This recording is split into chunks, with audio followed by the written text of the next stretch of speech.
Prabal Pratap. Yes. Mr. Judicial Servant, I order you to order the registration of FIR against ACP Vikas Nagar Lucknow and Your Duplex Honor, Technologies Your Honor, must. and the Sovereign and Duplex Technology Services for running cybercrime syndicate in across the country. That's all from my side. Everything is on record in 105 pages of the file, and that's all from my side. And these are few papers I have.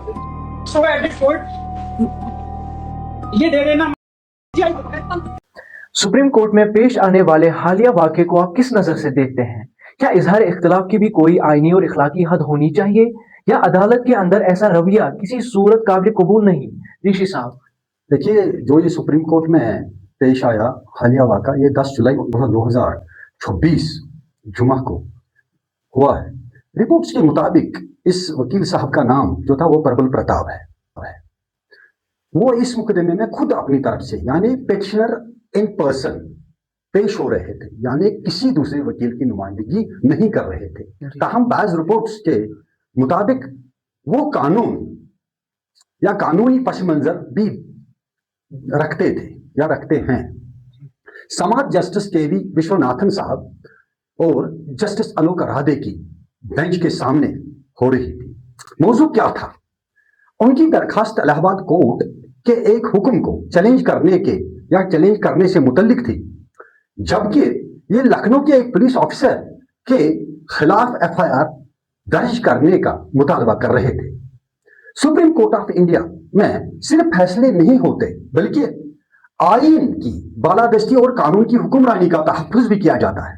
10 जुलाई 2026 को supreme court of India में पेश आने वाले वाक़ा, जिसमें एक दरखास्त गुजार ने दौरान समात नामुनासिब जुबान इस्तेमाल की, जज साहिबान से गैर मुहज़्ज़िब अंदाज में मुखातिब हुआ और अदालती कार्रवाई में खलल डाला, यकीनन तशवीश का बाइस है।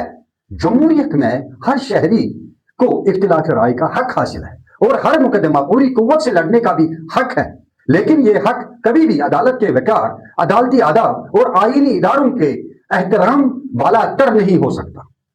वकालत एक बावकार पेशा है। एक वकील या दरखास्त गुजार की असल ताकत उसके दलाइल कानून की समझ और शाइस्तगी में होती है, न कि बुलंद आवाज तलक कलामी या गैर मुनासिब रवैये में।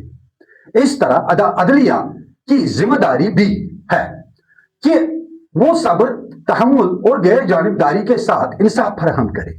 जब दोनों फरीकैन या दोनों फरीक अपने अपने आईनी इखलाकी दायरे में रहते हैं तो इंसाफ पर अवाम का एतमाद मजबूत होता है। हमें इस वाक़े को किसी फर्द के खिलाफ मुहिम के तौर पर नहीं, बल्कि एक सबक के तौर पर देखना चाहिए कि इख्तिलाफात या इख्तिलाफ जरूर करें, लेकिन कानून, इखलाक और एहतराम की हदूद के अंदर रहकर। मजबूत इदारे ही मजबूत जमहूरियत की बुनियाद होते हैं और इन इदारों का एहतराम हम सब की मुश्तरका जिम्मेदारी है। शुक्रिया।